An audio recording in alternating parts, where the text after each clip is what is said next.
I want you to picture a scene in your mind. It is early in the morning, maybe around 7:30. Right, prime rush hour. Exactly. You are in a big, busy city. You are walking down the stairs going into the subway station. Oh, I know that feeling. It is very loud. The trains are rushing by. People are running to get to work. You step onto the train, you sit down, and you just look around at the people sitting near you. It is a very normal, everyday situation. I mean, millions of people do this every single morning. They really do. But in this specific scene, you notice something very interesting about three of the people sitting across from you. Okay. What are they doing? Well, they all have their phones in their hands, they all have headphones in their ears, and they are all speaking out loud. Just having a normal phone call. See, that is what you would think. They are having full, complete conversations, but they're not talking to a friend. Right. They are not leaving a voice message for their family. They are looking down at their screens, and they are talking to artificial intelligence. Wow. They are talking to a machine. And the really crazy part is the machine is talking back to them. Yeah. It is correcting their grammar, suggesting new vocabulary words, and asking them questions about their weekend right there on a crowded subway train. Okay, let's unpack this, because that scene on the subway train, that is not from a science fiction movie. No, not at all. That is a real detail pulled straight from the notes and research we are looking at today. It is happening right now. Everywhere. On trains, on buses, in coffee shops all over the world. Right. People are using these specialized voice apps, things like Elsa, Pi, ChatGPT, and Claude, to learn a completely new language. And it represents a massive shift in how we learn. I mean, for hundreds of years, learning a language meant opening a heavy textbook. Ugh, the textbook. Right. It meant sitting in a quiet classroom and repeating phrases after a teacher. But now the learning is happening through a tiny microphone connected to the internet. Which brings us to a really massive question for this deep dive, a question that is incredibly important for you, the listener, if you are trying to learn English today. It really is the big question. Is artificial intelligence, is a computer program actually better than a real, living, breathing English teacher, especially for someone who is a beginner? It is, it's a very complex question. And to figure it out, we are going to look closely at a fascinating discussion from our source material that breaks down this exact topic. Yeah, we have to look at both sides. Exactly. We are going to look at the arguments for the machine and the arguments for the human. But before we get into all those details, I want to be very, very clear about our mission today. Good idea. We know that learning the English language is a beautiful journey, but it is also difficult, and sometimes it is a very stressful journey. Oh, absolutely. It can be terrifying. So we are not here today to declare war on human teachers. We are not here to say that traditional schools are useless and you should just stare at your phone all day. No, definitely not. Our mission today is entirely focused on you, the learner. We want to find the absolute best, most effective, and most stress-free way for you to reach your English goals. We want to help you figure out how to survive this wild new world of technology so you can just speak confidently. And to do that, we have to look past the technology itself. Right. We can't just talk about computer chips or coding. Exactly. We have to look at the psychology of learning. We have to look at your feelings, your fears, and your motivations. Because when you try to speak a new language, the biggest wall blocking you is rarely the grammar rules. No, it's usually inside our own heads. Exactly. Yeah. Which leads us directly in the first major advantage of these new AI tools.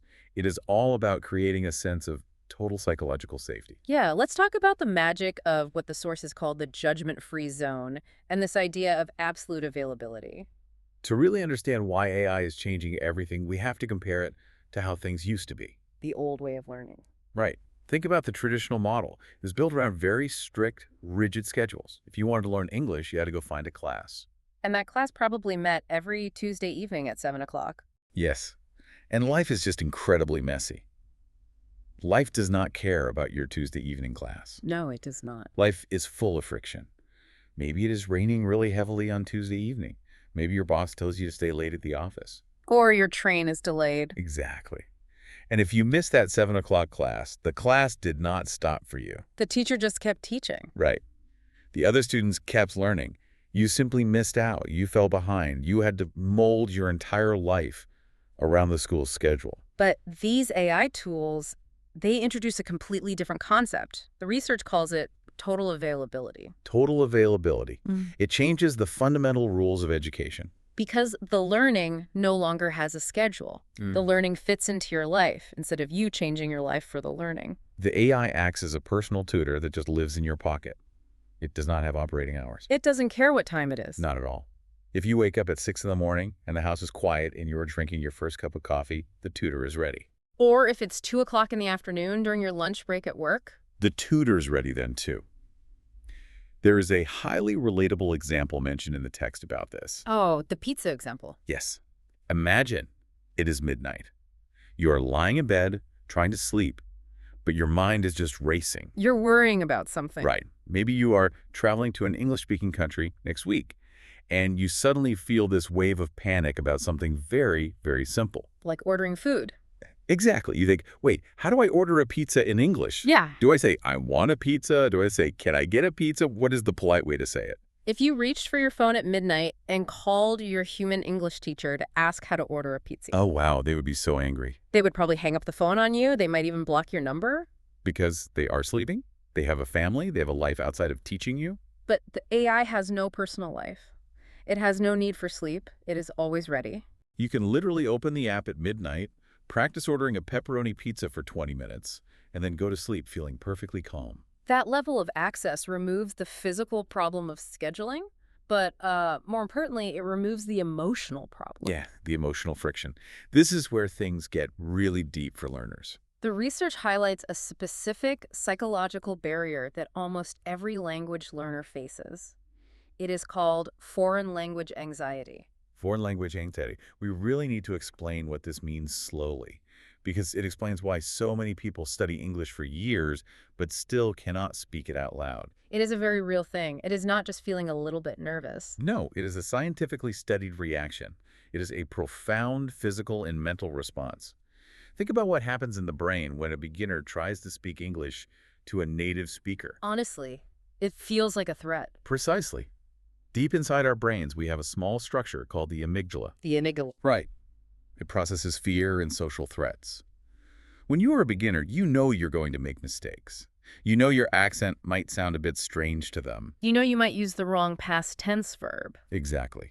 And when you stand in front of a fluent human speaker, your brain actually perceives a social threat. It worries that you will look foolish. Yes, or that you will lose respect, or that the other person will secretly judge you. And your body physically reacts to that fear. Your heart starts beating faster. Your hands might start sweating, your throat gets totally dry. You might completely forget a simple word that you have known for 6 months.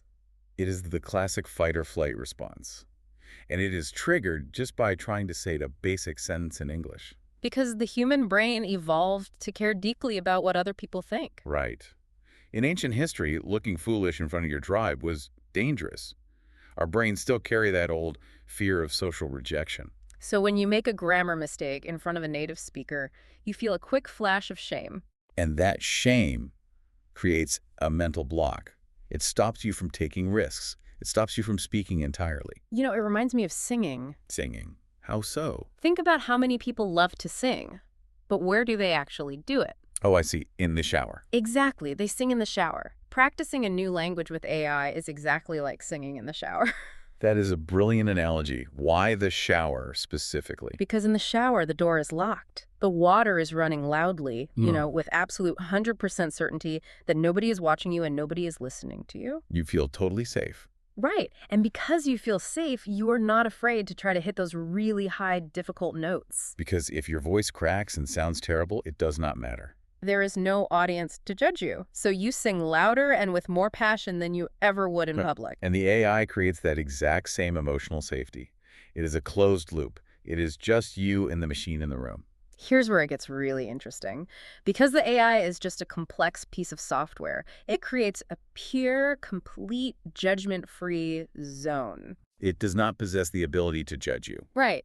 To judge someone, you need to have a personal opinion. You need to have expectations.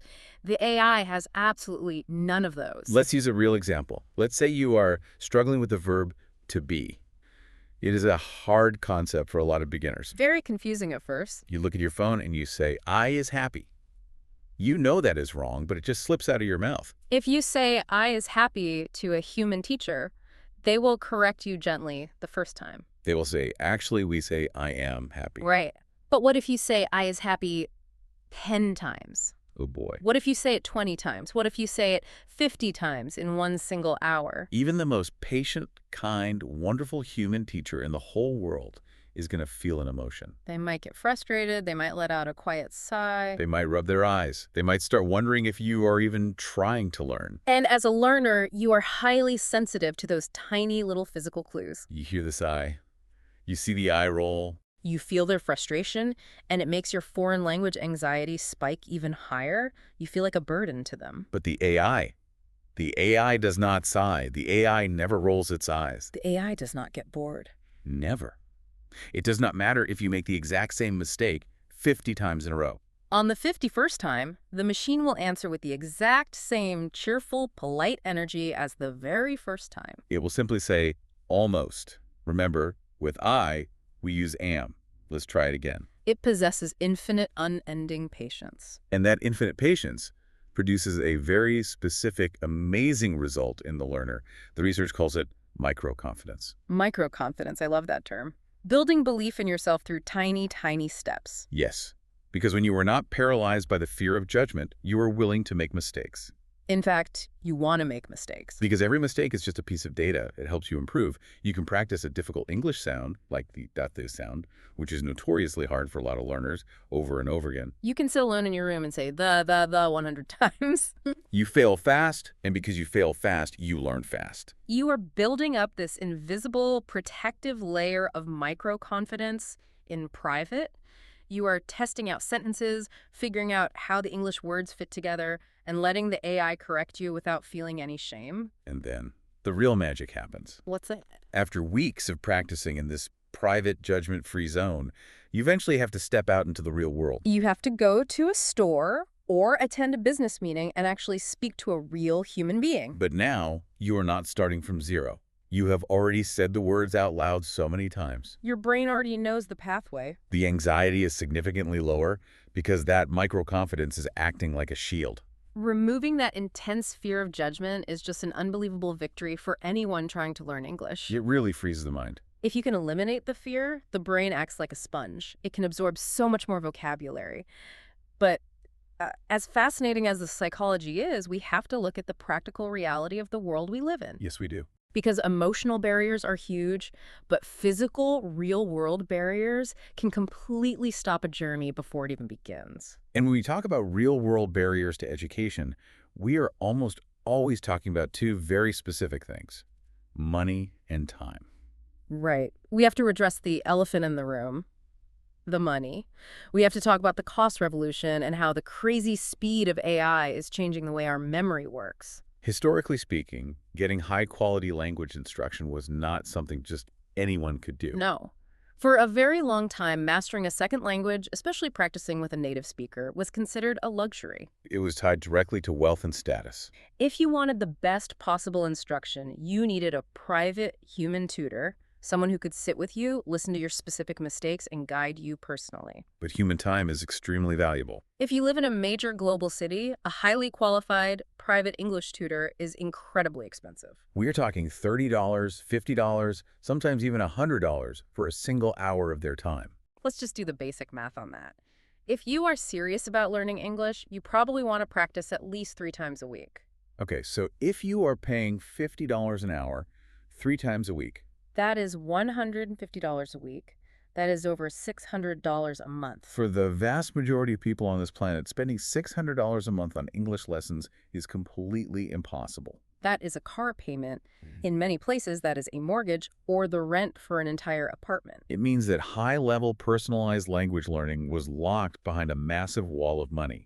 If you did not have the money, you just had to rely on crowded classrooms or outdated grammar textbooks. But the introduction of sophisticated AI voice tools has completely disrupted this old financial model. The research uses a very powerful word to describe this. It says AI has democratized language education. Democratized. We should define that simply for our listeners because it's a big concept. Yeah, we hear it a lot in the tech world. What does it actually mean here? To democratize something means to break down the walls. It means making a tool or a resource equal and available to everyone, no matter who they are or how much money they make. Making it accessible. Exactly. Many of these AI language applications are available completely for free. And even the advanced premium versions usually just cost $10 or $20 a month. That is the price of maybe 2 cups of coffee a month compared to the price of a second apartment. It creates a massive leveling of the playing field. The text actually calls it a geographic equalizer. Think about the implications of a geographic equalizer. It means your location on the map no longer decides the quality of your education. Right. Imagine a young student living in a very small, remote village in the mountains. Far away from everything. Yes, there are no native English speakers living for hundreds of miles. In the past, that student's ability to learn real conversational English was severely limited.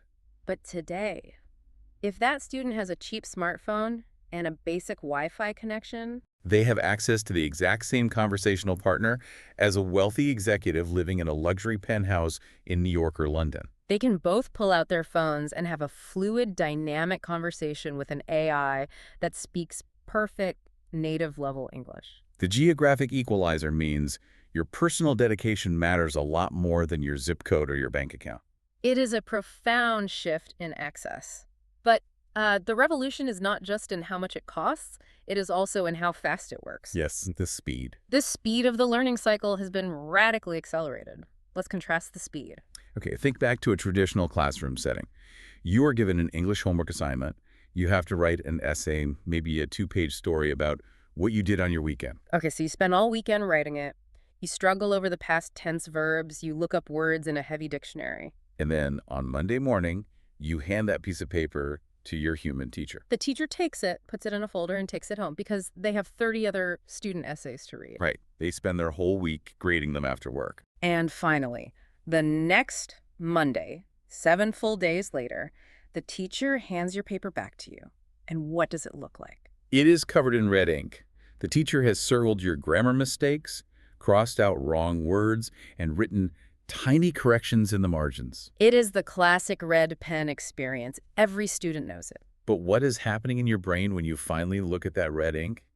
7 whole days have passed. You have slept 7 times since you wrote it. You have lived a whole week of your life. When you look at a red circle in the second paragraph, you cannot even remember what you were trying to say in the first place. You completely forgot the thought process that made you choose that incorrect word. The context is totally gone. You see the teacher's correction, but it doesn't stick in your memory because the moment of creation has passed. The delay in feedback breaks the learning loop. But with AI, that feedback loop is reduced from 7 days to essentially 0 seconds. 0 seconds. The speed is just staggering. You are having a voice conversation with the AI on your phone. You try to say a complex English sentence, you stumble over the words, You can just immediately stop and ask the AI, wait, is that natural? Did I say that correctly? and before you even take your next breath, the AI responds to you. It doesn't just say yes or no either. No, it gives you a comprehensive breakdown instantly. It gives you the perfect corrected version of your exact sentence. It gives you a brief, clear explanation of the grammar rule you just broke. And then it provides 3 alternative ways a native speaker might phrase that exact same idea. It is like having an entire university language department right in your pocket. You have a dictionary to translate words, you have a grammar coach to explain the rules, and you have a conversational partner to practice the rhythm of the speech. All happening at the exact same time, in real time. And the flexibility is incredible. Because it is a machine, you can change how it teaches you instantly. How do you mean? If the AI explains a grammar rule and you still don't understand it, you can just give it a new prompt. You can say to it, I am confused. Explain the present perfect tense to me slowly, like I am a 5-year-old child. Oh, wow. And it will. It will drop all the complex linguistic terms. It will use simple metaphors like talking about eating an apple or walking to the store until the concept finally clicks in your mind. The speed and the clarity are completely unmatched. I want to pause here. I need to push back on this a little bit. Please do. What are you thinking? I hear everything we were saying about how cheap it is and how incredibly fast it is. The AI gives you the perfect answer in 0 seconds. It explains it perfectly. Right. But doesn't this run the risk of making the learning process almost too easy? That is a very interesting perspective.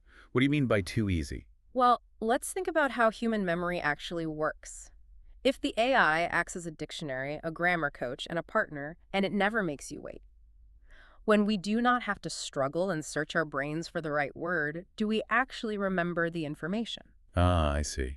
Sometimes, when you are trying to remember an English word and you struggle for 10 seconds and you feel that deep frustration in your chest and then you finally remember it, that struggle burns the word into your memory forever. Yes. If the machine just hands you the answer the exact millisecond you hesitate, do we lose something? Do you ever build that deep neural pathway?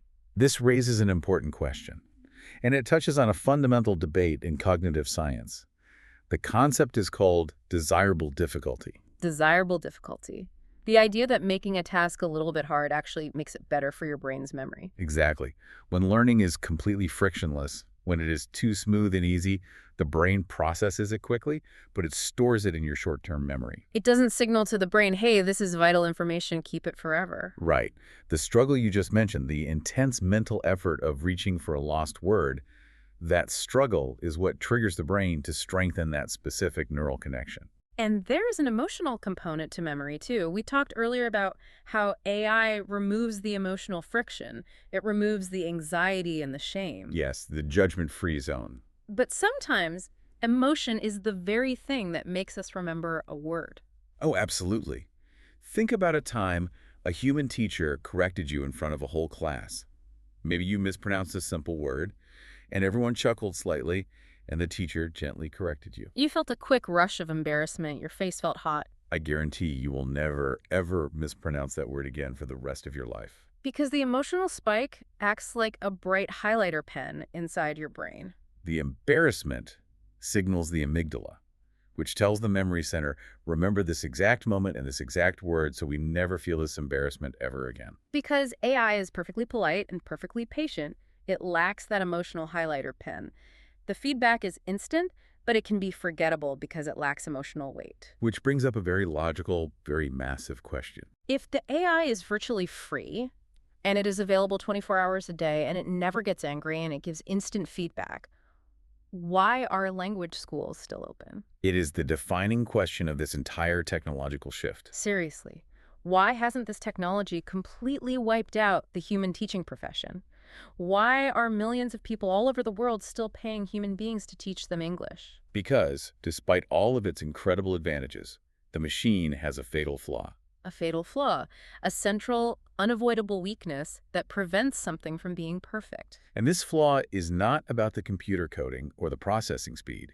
It is about the fundamental nature of what language actually is. And that leads us to the heart of the matter. We have to talk about where the AI fails and where the human being truly shines. We have to talk about the robot feel and the absolute necessity of human connection. The source material asks a very profound question. When you strip away the grammar rules and the vocabulary lists and the pronunciation drills, what is missing from the AI experience? The answer is that humans are, at our core, deeply social animals. We are wired for connection. We need each other. Yes. Language was not invented thousands of years ago just to pass multiple-choice tests. Language evolved so that human beings could share ideas, build trust, and survive together. AI is an absolute master at providing information. It can give you rules, facts, and data better than any human. But it is entirely incapable of providing genuine connection. Because connection requires mutual understanding. It requires two beings who actually experience the physical world. And this leads to a phenomenon that the research calls the robot feel. Even with the most advanced AI voice models, the ones that sound incredibly realistic with perfect pitch and tone, there is an emptiness beneath the surface. It leads to an experience known in psychology and technology as the uncanny valley. I think we really need to explore the uncanny valley because it perfectly explains why talking to a machine for too long feels strange. Yeah, let's break that down for the listener. The uncanny valley is a concept that originally came from robotics and computer animation. It describes how human beings react to things that look or act human. If you look at a cartoon character, like Mickey Mouse, you know it is fake and you feel fine. Right. If you look at a real human being, you feel fine. But if you look at a robot that is designed to look exactly like a human with fake skin and glass eyes, but it is just a little bit off. Maybe it blinks slightly too slowly or its smile is just a bit too stiff. When it is almost human, but not quite 100% human, our brains completely reject it. We feel a deep sense of unease. We feel creeped out. That uneasy feeling is the uncanny valley, the dip in our emotional comfort. And we are experiencing an audio version of the uncanny valley with these AI tutors The voice sounds human. It might even use casual slang words. But your brain knows on a subconscious, deep level that there is no consciousness behind the words. It is just code predicting the next sound. It lacks a soul. And what does it actually mean to have a soul in an educational context? The research provides a beautiful, simple detail that perfectly captures the difference between a machine and a human. It is about shared memory and empathy. Think about a real human teacher. Let's say you have an English class on a Thursday. Before the class starts, you mention to your human teacher that you are very worried because your young daughter is sick with a fever. The teacher expresses sympathy, and then you do the English lesson. Over the weekend, the AI would process 1 billion data points. But the human teacher goes home and lives their life. When you walk into the classroom the following Tuesday, what is the very first thing the human teacher says? They don't start with grammar rules. They look you in the eyes and say, "How is your daughter feeling today? Did her fever finally go down?" That moment, Yeah. that tiny exchange of empathy, that is the soul. The teacher remembered a detail about your personal life because they actually care about you as a human being. That small talk builds a bridge between you. It transforms the relationship from a simple transaction of data into a genuine human bond. And let's analyze why that bond is so incredibly important for actually learning the language. It is not just about feeling nice. It is about building discipline. Discipline is the core engine of long-term learning. Motivation is a feeling, and feelings fade quickly. Discipline is the structure that keeps you going when you do not want to go. When you have an emotional connection with a human teacher, you build a sense of social obligation. You show up to the classroom, even when it is cold and raining outside, because you know your teacher prepared a special lesson just for you. You do not want to let them down.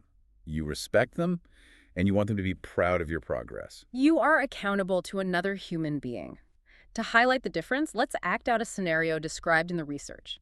Let's look at what happens when you try to be lazy with an AI. Okay, imagine it is a Friday evening. It has been a long, hard week at work. You are sitting on your comfortable sofa at home. You pick up your phone, open the language app, and you say to the AI, "You know what? I'm just too tired and too lazy to study English today. I'm going to skip it." What does the AI say? The AI, which is programmed to be endlessly polite and accommodating, will say, "No problem at all. You have had a busy week. It is important to rest and recharge. Enjoy your evening, and I will be right here whenever you are ready to start again." The AI is actually too supportive. It completely validates your laziness.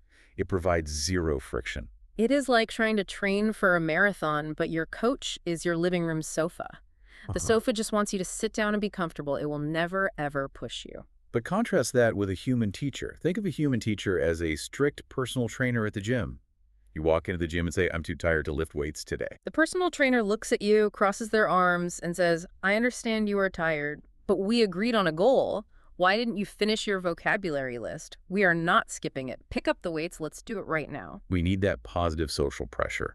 When a learner first starts studying English, they are riding a wave of excitement. Everything is new and fun. But after 3 weeks or 3 months, that new learner excitement completely evaporates. The language gets harder. The grammar gets really confusing. And when that excitement disappears, you hit a wall. If you are only accountable to an app on your phone, it is incredibly easy to just close the app and never open it again. The app will not call your phone to ask where you are. Social pressure, the desire to maintain a good relationship with a human teacher, is often the only force strong enough to pull a learner through the difficult middle stages of language acquisition. What's fascinating here is that the human advantage is not just emotional. It is also highly technical. It is about the accuracy of the real world we live in. We tend to think of computers as perfectly accurate calculating machines, but AI language models make mistakes. In fact, they make a very specific, dangerous kind of mistake. The tech industry calls them AI hallucinations. Hallucinations. This is a critical concept to understand if you're using AI to learn English. Let's break it down simply. To hallucinate, in a medical sense for humans, means to see or hear things that are not physically there, like seeing a mirage in the desert. But a computer doesn't have eyes or a brain. How does a computer hallucinate? It comes down to how these large language models actually work behind the scenes. They do not know facts the way a human knows a fact. They are essentially massive prediction engines. They look at a sequence of words and use complex statistics to guess what the next word should be. It is like an incredibly advanced version of the autocomplete feature on your phone's keyboard. It is predicting the most likely next word. Exactly. And usually the prediction is brilliant, but sometimes the math leads it down the wrong path entirely. The AI will confidently predict a sequence of words that is factually completely wrong. It just makes things up. It lies. But the dangerous part is that it sounds absolutely certain when it is lying. The research gives a hilarious but very real example of how this can ruin a language learner's day.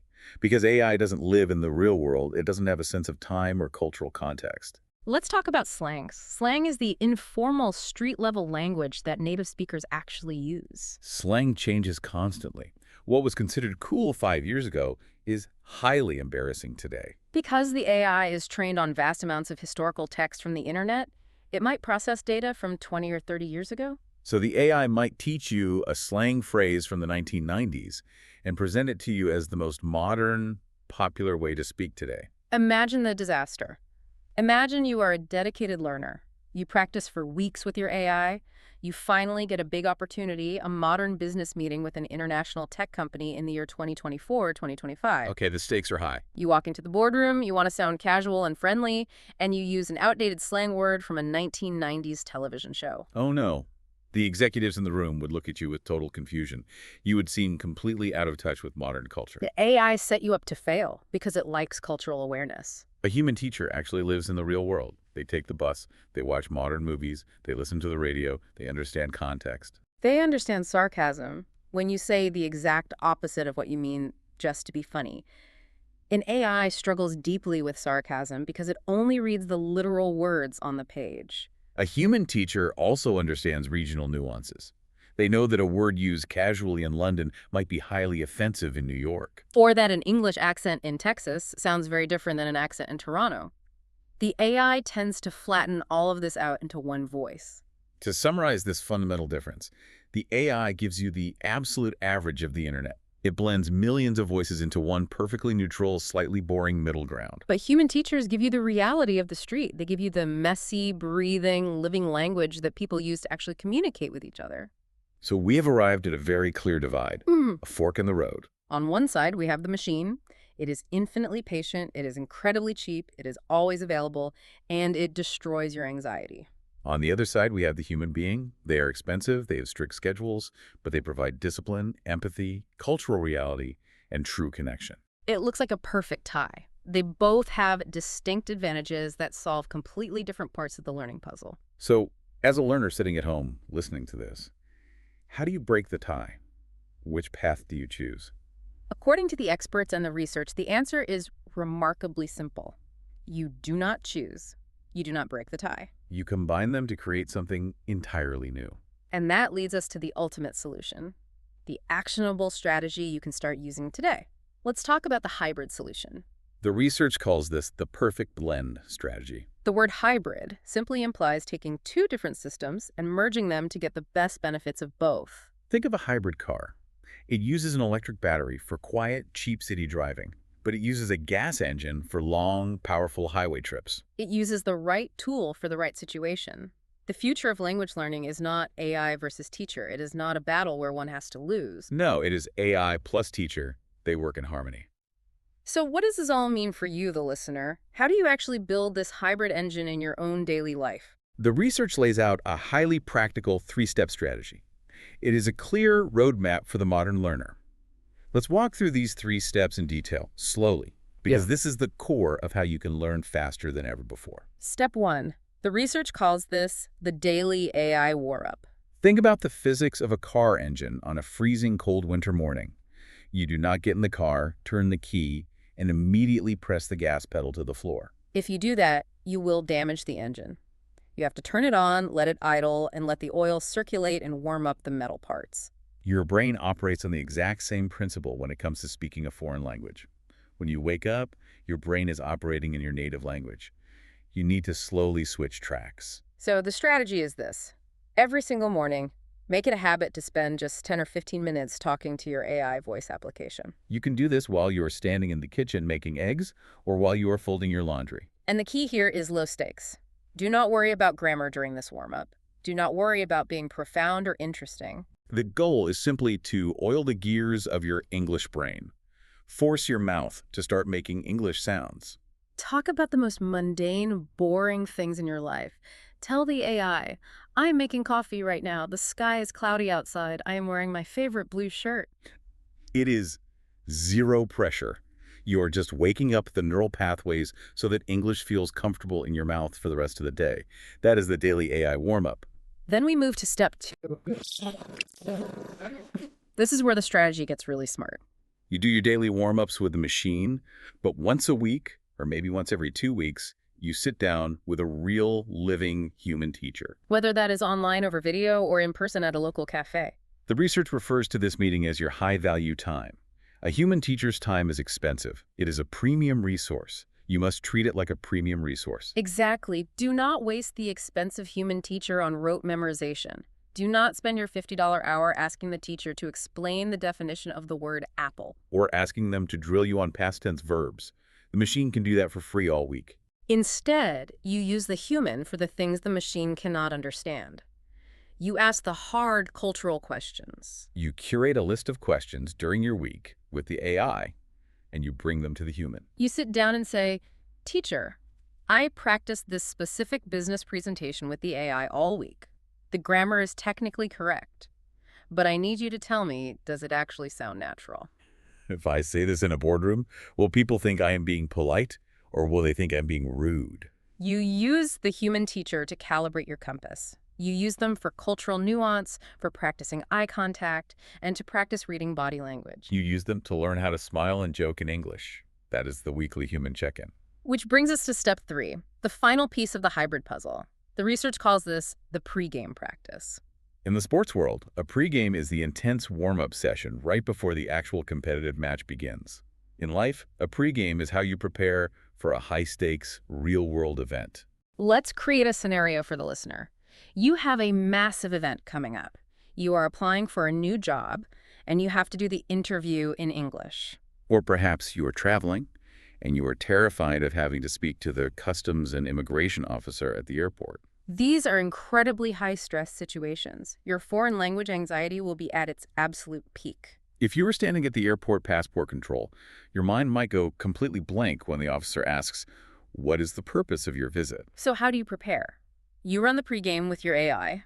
You open your app and you give it a prompt. You say, "I want you to act as a strict customs officer at the London airport. Ask me questions about my trip and wait for my answers." You role-play the exact script, and you do it 20 times. The first time, you stumble.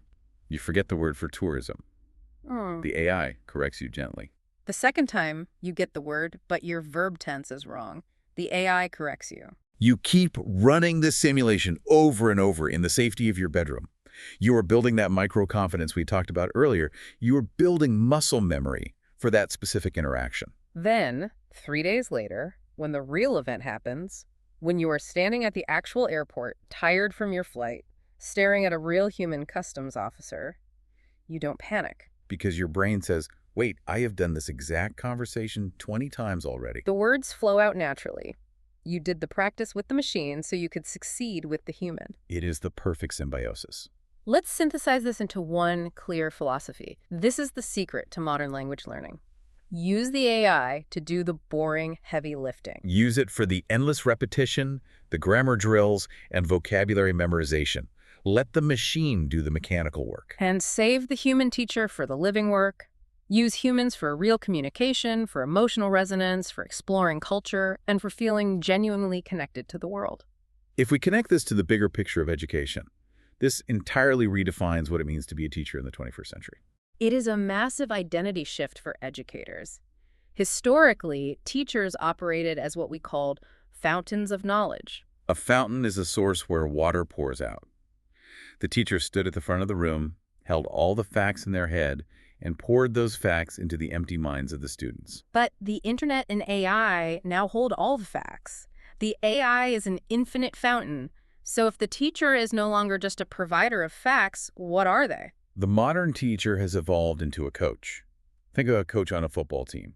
The coach does not run onto the field and kick the ball for you. The coach stands on the sidelines, they watch your technique, they analyze your psychology, they guide your overall journey. They manage your emotions. They know exactly when to put an arm around your shoulder because you are frustrated, and they know exactly when to yell at you to push harder because you're being lazy. The coach provides the humanity that the field lacks. And that brings us to the core message we want to leave you with today. Technology is a tool.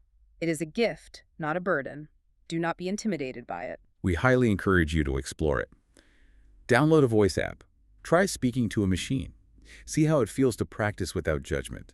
But always keep in mind, do not let the AI become your only companion on this journey. Because the ultimate goal of learning English or learning any language on Earth is not to pass a test. The goal is to connect with other human beings. If you spend all your time locked in your room, only talking to a perfect machine, you might develop flawless grammar.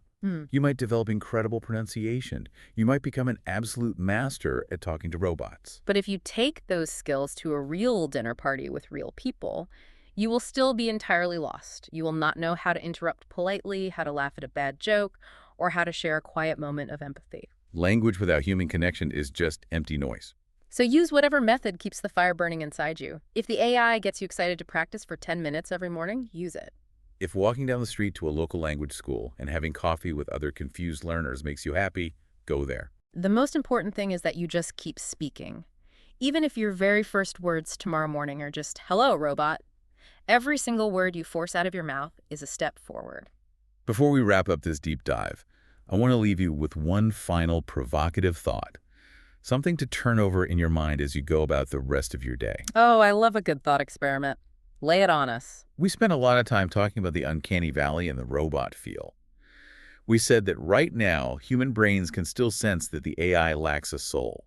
Right. But the technology is advancing at an exponential rate. Researchers are currently programming AI voices to include the subtle sounds of human biology. They are adding the sound of breathing between sentences. They are programming the AI to pause, say, and hesitate before answering. They're engineering artificial empathy so the machine knows exactly how to alter its pitch to sound like it genuinely cares about your sick daughter.